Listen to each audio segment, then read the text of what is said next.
Hermanos, vamos a estar estudiando el día de hoy nuestro tema de los atributos de Dios, y ya lo hemos iniciado.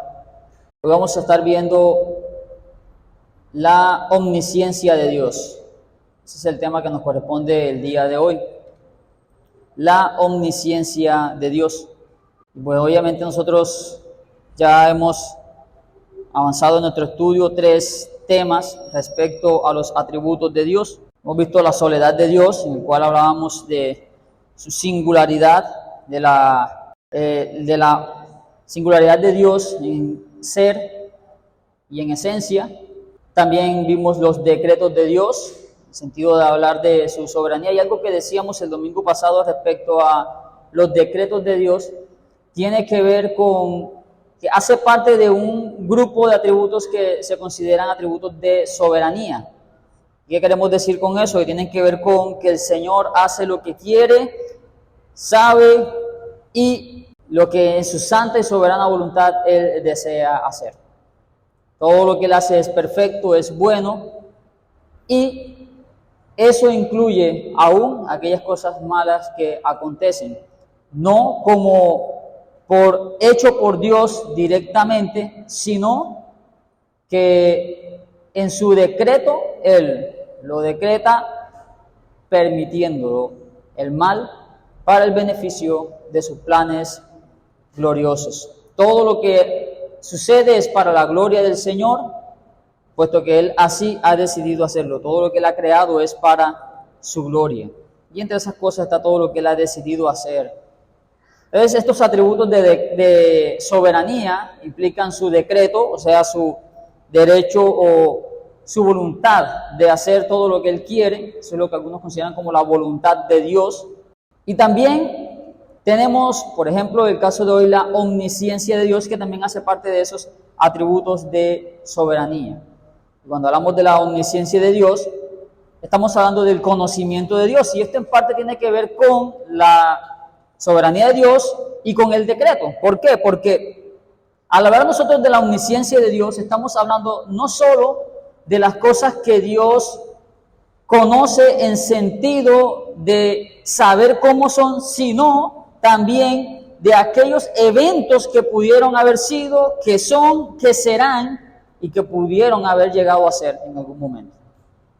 Todo lo posible, todo lo real, todo eso abarca el conocimiento de Dios, así como también abarca el conocimiento interno de cada persona, de sus pensamientos y de todo lo que hace, palabras, deseos, todo eso abarca el conocimiento de Dios.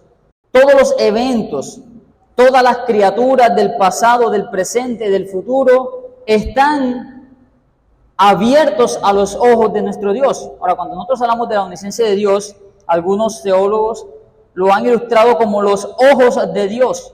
Y eso a la luz de aquel texto de Hebreos capítulo 4, versículo 13, Hebreos 4, versículo 13, en donde dice las siguientes palabras: y no hay cosa creada que no sea manifiesta en su presencia. Antes bien, todas las cosas están desnudas y abiertas a los ojos de aquel a quien tenemos que dar cuentas. Es una forma, y decirlo, de expresarnos a nosotros que Dios todo lo conoce, que sabe todas las cosas y que no hay nada que se pueda esconder de Él, de una forma que nosotros lo podamos entender. Y ese término lo conocemos como antropomorfismo, o sea, una forma de decirnos a nosotros, de una forma que nosotros podamos entenderlo, que Dios puede ver todas las cosas. Y por eso es que alguien dice que la omnisciencia habla de los ojos de Dios, algunos lo determinan de esa forma. Todo está desnudo a los ojos del Señor. Ahora, ¿por qué decimos que esto es una forma de decirlo? Porque bueno, nosotros entendemos que en el ser de Dios, como Él no es como nosotros, Él es espíritu invisible, no tiene forma, porque nada lo puede contener. Entonces, no podemos nosotros pensar o imaginarnos a Dios como con ojos, ¿sí? Desde ahí lo primero que tenemos que hacer. Al hablar de la omnisciencia de Dios, no podemos estar pensando que es un ojo enorme, como algunos lo han ilustrado, que todo lo ve. Porque Dios no tiene imagen, Dios no tiene forma. Entonces, sencillamente es una forma entendible de hacernos comprender a nosotros que Dios sabe todas las cosas y que nada se oculta de Él. Él está perfectamente familiarizado con cada detalle de cada ser en el cielo, en la tierra y aún en el infierno. Por si acaso alguien podría decir, Dios conoce todas las cosas, pero de pronto, tal vez en el infierno Él no alcanza a conocer nada, porque como Él es santo y el infierno es todo lo opuesto a la santidad, entonces Dios no conoce lo que está en el infierno. Pero no, déjeme decirle, no hay nada que pueda esconderse de Dios. Daniel capítulo 2, versículo 22 nos dice las siguientes palabras. Daniel capítulo 2, versículo 22. Él revela lo profundo y lo escondido. Conoce lo que está en tinieblas y con Él mora la luz. Nótelo bien allí. Daniel 2, 22. Él revela lo profundo y lo escondido. Conoce lo que está en tinieblas y con Él mora la luz. Miren lo que se dice del Señor, lo que Daniel le dice a Nabucodonosor, que hace el Señor. Revela lo profundo y lo que está escondido. Pero ¿qué más conoce el Señor? ¿Solamente las cosas físicas? ¿Las cosas materiales? Dice aquí, conoce lo que está en tinieblas. Y déjeme decirle algo, que nosotros, con esto no quiero decir que el infierno sea algo material. Nosotros creemos que el infierno es algo material, es un lugar físico, es un lugar donde han de estar los impíos, pero es un lugar de tinieblas y de oscuridad por la eternidad. Bueno, ese lugar de oscuridad y de tinieblas por la eternidad también lo conoce el Señor. Dice, conoce lo que está en tinieblas y con Él mora la luz. Nada escapa a la atención del Señor. Nada se le puede ocultar. Nada se le puede olvidar. Eso es lo que el salmista, Salmo 139, versículos 1 al 12. Oh Jehová, tú me has examinado y conocido. Tú has conocido mi sentarme y mi levantarme. Has entendido desde lejos mis pensamientos. Has escudriñado mi andar y mi reposo, y todos mis caminos te son conocidos. Pues aún no está la palabra en mi lengua, y he aquí, oh Jehová, tú la sabes toda. Detrás y delante me rodeaste, y sobre mí pusiste tu mano. Tal conocimiento es demasiado maravilloso para mí. Alto es, no lo puedo comprender. Y ahora mire cómo el salmista expresa ese conocimiento. ¿A dónde me iré de tu espíritu y a dónde huiré de tu presencia? Si subiera a los cielos, allí estás tú. Y si en el sol hiciere mi estrado, he aquí, allí tú estás. Si tomara las alas del alba y habitar en el extremo del mar, aún allí me guiaría tu mano y me asirá tu diestra. Si dijere, ciertamente las tinieblas me encubrirán, aún la noche resplandece alrededor de mí. Aún las tinieblas no encubren de ti, y la noche resplandece como el día. Lo mismo te son las tinieblas que la luz.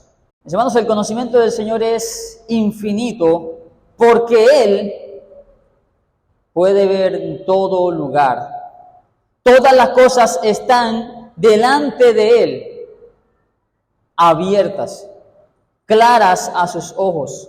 Ese es nuestro Dios. Ese es el Dios al que tenemos que dar cuenta.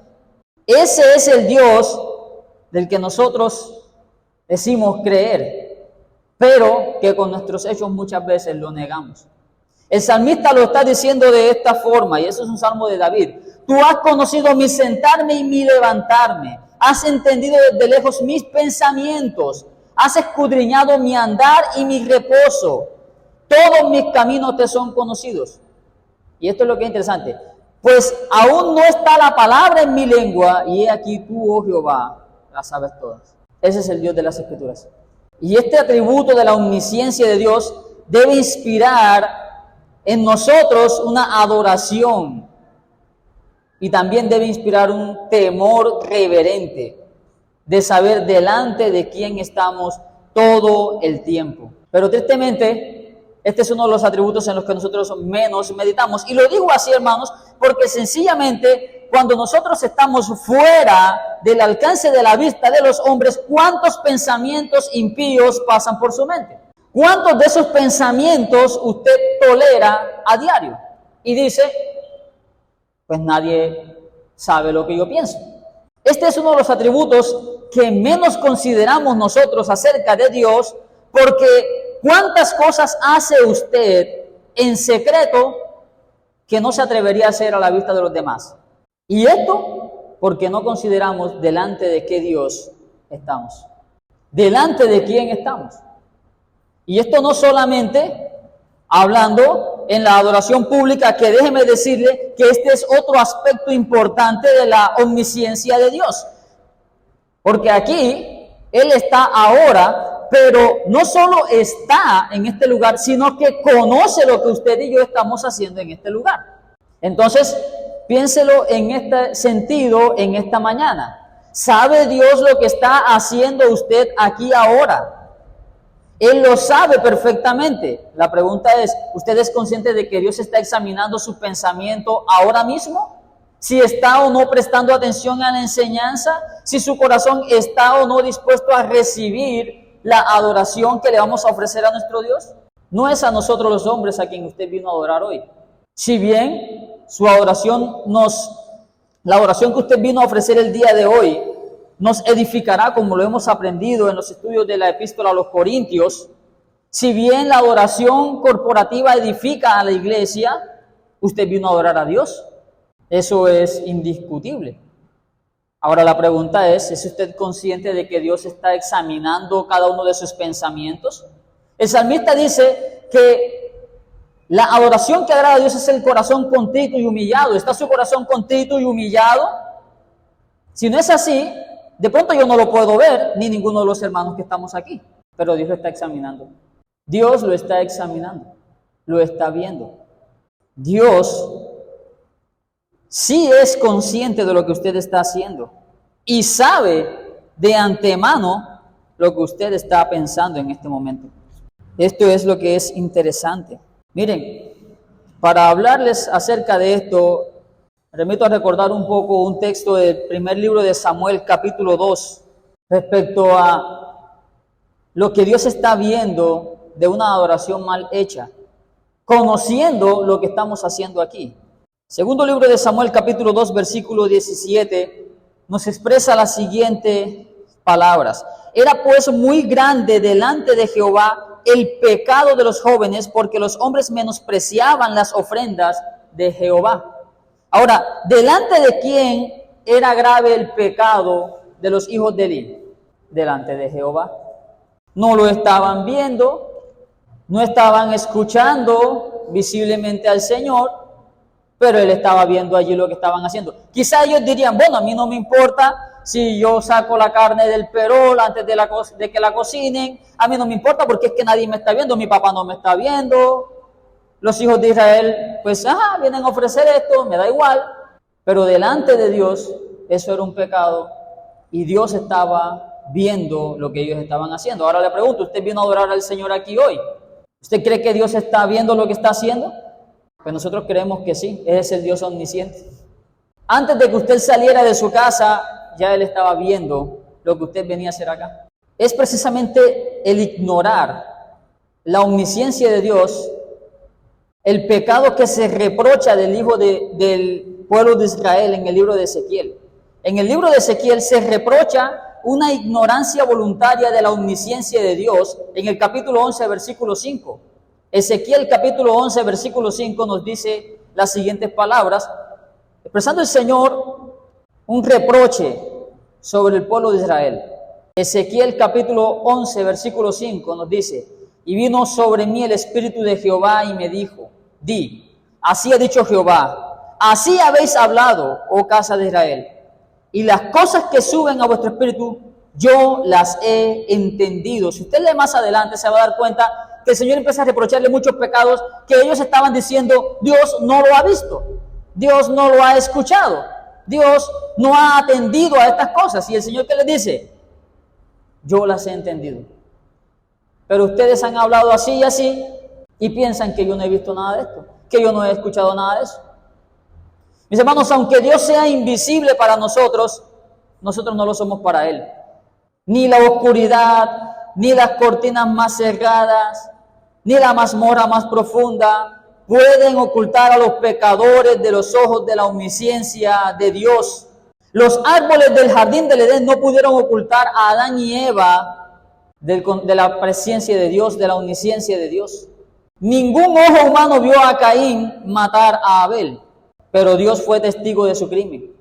Sara se pudo reír en su tienda, allá recluida, y pensar que nadie la había escuchado cuando el Señor le dijo que iba a tener un hijo a los 90 años. Pero Dios la oyó. Acán robó un lingote de oro y lo escondió en su tienda, pensando que nadie lo había visto. Pero Dios lo sacó a la luz. David se esforzó muchísimo por ocultar el pecado con Betsabé, pero el Dios que todo lo ve envió a uno de los siervos y le dijo: tú eres aquel hombre. Mis hermanos, si usted piensa que su pecado nunca lo va a alcanzar porque nadie lo ha visto, porque nadie sabe lo siguiente, que tu pecado te alcanzará, porque el Dios que todo lo ve es testigo de él. Los hombres despojarían a Dios de este atributo, si pudieran. Los hombres despojarían a Dios de este atributo si pudieran, porque el hombre no quiere tener a alguien que lo juzgue y que le manifieste su pecado, alguien que saque a la luz el pecado que hay en su corazón. Yo me imagino que si usted sabe que alguien está sabiendo o que conoce todos los detalles de su vida, usted no querría que ese alguien viviera para contarlo. Bueno, un día usted estará delante de alguien que es testigo de todos, no solamente sus actos, sino aún sus pensamientos. Usted no quiere que haya un testigo de su pecado. Usted no quiere que haya un escudriñador de su corazón. Usted no quiere que haya un juez de sus obras. Pero lo hay. Es el Dios 3 veces santo. Como describe el Señor en Oseas, así son los hombres. Mientras curaba yo a Israel, se descubrió la iniquidad de Efraín y las maldades de Samaria, porque hicieron engaño, y entra el ladrón y el salteador despoja por fuerza, y no consideran en su corazón que tengo en memoria toda su maldad. Ahora les rodearán sus obras, delante de mí están. Hermano, no hay ningún pecado que sea oculto delante del Señor. ¿Cuán solemne debe ser para usted el Salmo 90, versículo 8? Salmo 90, versículo 8, debe ser algo que retumbe en sus oídos todos los días. Debe ser algo que le infunda temor constantemente. Pusiste nuestras maldades delante de ti, nuestros hierros a la luz de tu rostro. Ese es el Dios de las Escrituras. Dios a que cada pecado lo tiene presente. Conoce cada uno de nuestros pecados. Pero para el creyente, el hecho de la omnisciencia de Dios es algo que nos da mucho consuelo. Si usted está actuando justamente y está padeciendo de falso testimonio, está siendo perseguido injustamente, usted podrá decir con Job: mas él conoce mi camino. Si usted cree que están murmurando contra usted cosas que no son verdad, entonces usted podrá decir: Dios conoce mi camino. No hay por qué temer, no hay por qué tener temor, ni por qué preocuparse de las cosas que están diciendo de usted falsamente, porque usted sabe que delante del Señor usted es justo. Él está viendo su entrada, su salida, sus pensamientos. En tiempos de cansancio, de debilidad, usted puede decir con el salmista: porque Él conoce nuestra condición, se acuerda de que somos polvo. Mire, su debilidad no es desconocida para el Señor. Él sabe cuál es su debilidad. Y por eso el apóstol Pablo dice que no somos tentados más de lo que podamos resistir. Así que confíe que el Señor sabe perfectamente hasta dónde usted podrá resistir y sabrá perfectamente cuál es su debilidad. A veces usted piensa que cuando está siendo tentado o que cuando está en una prueba usted no puede soportar y que Dios no conoce o no sabe o no considera su debilidad. No, Dios sabe su debilidad, la conoce perfectamente, la conoce más incluso que usted mismo. En tiempos de duda, de sospecha, el creyente puede recurrir a la omnisciencia de Dios. Cuando usted no sabe si algo que está haciendo es pecaminoso y pone en duda, no sé si lo que yo voy a hacer, lo que yo voy a decidir es algo bueno, es correcto o es inmoral, pregúntele al Señor, porque el Señor conoce nuestros caminos. Y aún si nosotros pensáramos que lo que vamos a hacer está bien, pero Dios lo desaprueba, Él nos puede ayudar. El salmista dice en el Salmo 139, versículo 23 al 24, las siguientes palabras. Salmo 139, versículos 23 y 24. Examíname, oh Dios, y conoce mi corazón. Pruébame y conoce mis pensamientos, y ve si hay en mí camino de perversidad, y guíame en el camino eterno. ¿Quiere tomar correctas decisiones? Pídale al Señor que le examine, porque Él conoce su corazón. Pídele al Señor que lo pruebe, porque Él conoce sus pensamientos. Y si hay camino de perversidad, pídale que lo guíe. Eso no lo hacemos recurrentemente. Tomamos decisiones a la ligera y cuando estamos hundidos en el fango, entonces queremos que el Señor nos ayude, pero no le hemos pedido al Dios omnisciente que sabe nuestras motivaciones, que sabe cuál es nuestro corazón, que nos guíe. Eso es lo primero que deberíamos hacer. En nuestras oraciones somos muy débiles en cuanto a la omnisciencia de Dios. En tiempos en los que hay fracaso, cuando usted ha caído en pecado, cuando sus acciones desmienten su profesión, cuando nuestros actos han repudiado nuestra devoción, entonces surge la pregunta muchas veces, ¿será que yo soy creyente? Bueno, sepa lo siguiente, nuestro Señor sabe si lo amamos o no lo amamos. Y usted puede preguntarse, usted puede decir, Señor, ¿sabes que te amo o no te amo? Aquí encontramos ánimo para la oración en la omnisciencia de Dios. Muchas veces nosotros pensamos que Dios no escucha nuestras peticiones porque está ocupado escuchando las peticiones de personas más santas que nosotros y de muchísimas otras personas en el mundo, aunque quizá no lo digamos con nuestras palabras, sí lo podemos estar pensando. Pero Dios conoce los pensamientos y las intenciones del corazón. No hay peligro que ningún solo santo sea pasado por alto en medio de la multitud de santos suplicantes.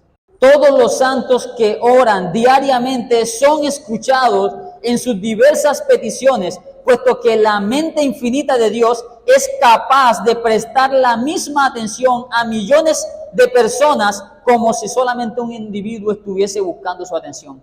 Comprenda esto, hermano. No hay peligro de que ni un solo santo sea pasado por alto en medio de la multitud de santos suplicantes. Todas las oraciones de cada santo a cada hora por sus diversas peticiones son escuchadas por Dios, puesto que una mente infinita es tan capaz de prestar atención a millones de personas como si se tratase de un solo individuo que estuviese buscando su atención. Ese es nuestro Dios. Así que cuando se acerque en oración a Dios, recuerde el atributo de la omnisciencia de Dios. Tampoco la falta de un lenguaje apropiado incapacita a Dios para escuchar y prestar atención. ¿Por qué? Porque Él tiene la capacidad de interpretar los anhelos más profundos de nuestras almas. Él sabe cuál es el deseo profundo de nuestro corazón cuando estamos orando delante de Él. Por eso Él puede decir en Isaías capítulo 65, versículo 24, antes que clamen, responderé yo. Mientras aún hablan, yo habré oído. Isaías 65, versículo 24. Mis hermanos, si nos hemos dado cuenta, el atributo de la omnisciencia es un atributo que realmente pasamos por alto muy a seguido. Y esto no deja de lado otros asuntos como por ejemplo el pasado, el presente y el futuro. Obviamente hemos hablado de cosas presentes prácticamente en todo nuestro estudio. ¿Qué tal de las cosas pasadas y futuras? A veces nos echamos a llorar por las cosas que ya pasaron o incluso nos desesperamos por el futuro. Pero resulta que se nos olvida que nuestro Dios es omnisciente y conoce todas las cosas. Grande es el Señor nuestro, dice el Salmo 147, versículo 5. Grande es el Señor nuestro y de mucho poder, y su entendimiento es infinito. Dios no solamente sabe todo lo que ha sucedido en el pasado, en cada parte de sus vastos dominios. No solo está completamente familiarizado con todo lo que ahora está ocurriendo en todo el universo, sino que también es perfectamente consciente de cada evento, desde el más mínimo hasta el mayor que haya sucedido o que sucederá en los siglos venideros. El conocimiento de Dios del futuro es tan completo como su conocimiento del pasado y del presente. Y eso porque el futuro depende completamente de Dios mismo.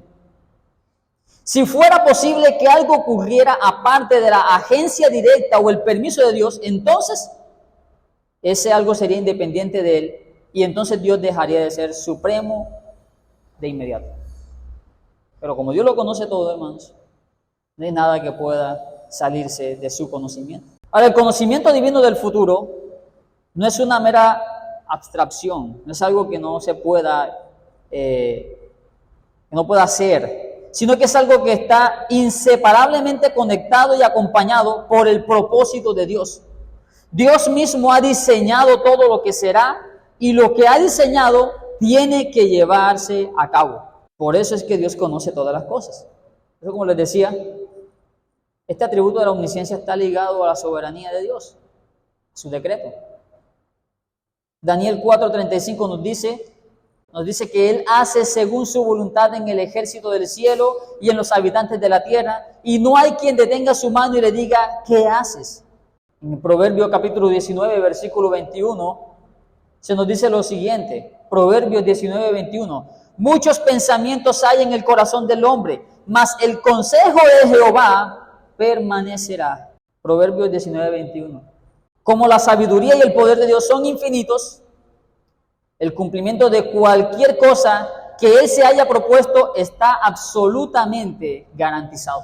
Es imposible que los consejos de Dios, los propósitos de Dios fracasen en su ejecución, así como también es imposible que el Dios 3 veces santo mienta. Nada relacionado con el futuro es, en ninguna manera, incierto en lo que respecta al cumplimiento de los consejos de Dios. Ninguno de los decretos de Dios queda subordinado ni a las criaturas ni a las causas secundarias. No hay evento futuro que sea solo una mera posibilidad. No. O sea, no hay nada que pueda ser o no ser. No. Porque Dios lo que ha decretado lo hará. En Hechos capítulo 15, versículo 18 nos dice que esto dice el Señor, que hace conocer todo esto desde los tiempos antiguos. Todo lo que Dios ha decretado es inexorablemente cierto, porque en Él no hay mudanza ni sombra de variación. Así que todo lo que Dios ha determinado hacer va a suceder, y pronto. El perfecto conocimiento de Dios se ilustra en cada profecía que Él dio en su palabra. En el Antiguo Testamento se encuentran decenas de predicciones sobre la historia de Israel que se cumplieron hasta el más mínimo detalle. Usted va a encontrar en la Biblia muchas veces la siguiente expresión, para que se cumpliese la palabra de Dios dada por el profeta fulano. Para que se cumpliese la palabra de Dios que había anunciado por mano del profeta tal. Todas esas profecías solo podrían haber sido dadas por aquel que conocía el fin del tiempo, el fin de todas las cosas, aquel cuyo conocimiento se basa en la certeza incondicional del cumplimiento de todo lo que Él ha predicho. Todos los acontecimientos que fueron predichos en el Antiguo y en el Nuevo Testamento se cumplieron porque sencillamente Dios conoce todas las cosas, porque fueron predichos por aquel que los decretó. Ahora, hermanos, debe señalarse, y hay que ser muy cuidadosos en decir, que ni el conocimiento de Dios, ni su conocimiento del futuro considerados simplemente en sí mismos, son causales. Nada ha sucedido o sucederá simplemente porque Dios lo sabía. La causa de todas las cosas es la voluntad de Dios. La causa de todas las cosas es la voluntad de Dios. O sea, las cosas no van a suceder porque Dios sabe que van a suceder, sino porque Él ha decretado que sucedan. También su conocimiento está, voy a decirlo en estos términos, subordinado a su decreto. El conocimiento de Dios no es la causa de que las cosas ocurran, sino de lo que Él ha decretado, lo que Él ha ordenado que sea. Dios conoció y predijo la crucifixión de su Hijo Jesucristo muchos cientos de años antes de que el Señor Jesucristo se encarnara. ¿Y eso por qué? Porque ese fue el propósito divino. En el propósito divino, Cristo es el Cordero inmolado desde la fundación del mundo. Eso nos dice Hechos capítulo 2, versículo 23. Entregado por el determinado consejo y anticipado conocimiento de Dios. Dios había decretado que el Señor Jesucristo sería un Cordero inmolado. Y así sucedió.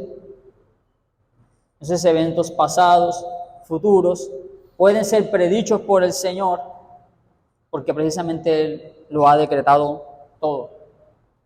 No suceden porque Él las conozca. Él las conoce porque Él decretó. Y en esto, hermanos, puede hallar consuelo el creyente. Algunas veces nos hemos preguntado, bueno, ¿y qué hubiese pasado si yo no hubiese pecado de esta y de esta manera? Usted no lo sabe, el Señor infinito sí lo sabe. Y sabe por qué razón usted tuvo que pasar por todas esas cosas. En su soberanía y en su conocimiento infinito, Él decidió que usted pasara por lo que pasó y que hoy día llegáramos hasta donde está. Y confórmese con saber que Él es sabio en escoger lo mejor que usted está viviendo y que ha vivido. ¿Es usted más sabio que Dios? No. ¿Conoce usted mejor las cosas que Dios? No. Así que, hermanos, el conocimiento de Dios del pasado y del futuro también puede ser un motivo de consuelo para nosotros en los momentos en los cuales la angustia o el remordimiento por las cosas pasadas llega a nuestras mentes. A veces pensamos en el conocimiento de Dios o el decreto de Dios de las cosas pasadas y futuras y lo miramos con cierto desdén. Pero es que en ello hay consuelo para nosotros también. Bien pudo decir José a sus hermanos, ustedes pensaron mal contra mí, pero Dios lo utilizó para bien. Es así como ve el creyente el conocimiento de Dios. Yo pensaba hacer X y Y cosa, yo pensaba ser un profesional, yo quería, que si hubiese hecho yo caso a mis padres, que si yo no le hubiese hecho caso. Eso usted no lo sabe. Pero las decisiones que usted hizo o tomó, Dios las utilizó. Porque Él conoce todas las cosas. Porque Él es sabio. Sí, hay consecuencias indiscutiblemente. Pero eso no se escapa de la sabiduría y de la omnisciencia de nuestro Dios. Él es sabio. Ahora, hermanos, en modo de aplicación, el conocimiento infinito de Dios debería llenarnos de asombro. Dios es muy exaltado sobre el hombre y más sabio es nuestro buen Dios. Ninguno de nosotros sabe lo que puede traer cada día, pero el futuro está abierto a los ojos de nuestro Dios. Entonces, ante la ansiedad y el afán, considere el conocimiento infinito de Dios. El conocimiento infinito de Dios debería llenarnos de santo temor. Nada de lo que hacemos, decimos o incluso pensamos escapa al conocimiento de aquel a quien tenemos que dar cuentas. Proverbios capítulo 15, versículo 3 nos dicen, los ojos de Jehová están en todo lugar, mirando a los malos y a los buenos. Mis hermanos, si nosotros consideráramos más, como ya lo hemos dicho, en la omnisciencia de Dios, con más frecuencia, en lugar de actuar imprudentemente, nos frenaríamos del pecado. Podríamos decir con Agar, tú eres el Dios que ve. Pero obviamente muchas veces no consideramos eso. El temor causado por el conocimiento infinito de Dios debería llevar al cristiano a adorar a Dios. Toda nuestra vida está abierta a los ojos del Señor de principio a fin. Él preveyó cada una de nuestras caídas, nuestros pecados, todas las reincidencias. Sin embargo, fijó su corazón sobre nosotros para salvarnos. Si usted está aquí hoy, es porque el Señor, en su conocimiento infinito, en su sabiduría infinita, fijó todos los detalles de su vida para que usted pudiera conocerlo. Y eso implica sus pecados, sus tropiezos, sus malas decisiones. Entonces, esto debería llevarnos a decir junto con el apóstol Pablo en Romanos capítulo 11 las siguientes palabras. Porque ¿quién entendió la mente del Señor? ¿O quién fue su consejero? ¿O quién le dio el primero para que le fuese recompensado? Porque de Él y por Él y para Él son todas las cosas. A Él sea la gloria por los siglos. Amén. Bien, hermanos, sea el Señor ayudándonos entonces a guardar esta enseñanza acerca de este precioso atributo de la omnisciencia de Dios y que ello infunda en nosotros un temor reverente de la presencia de Dios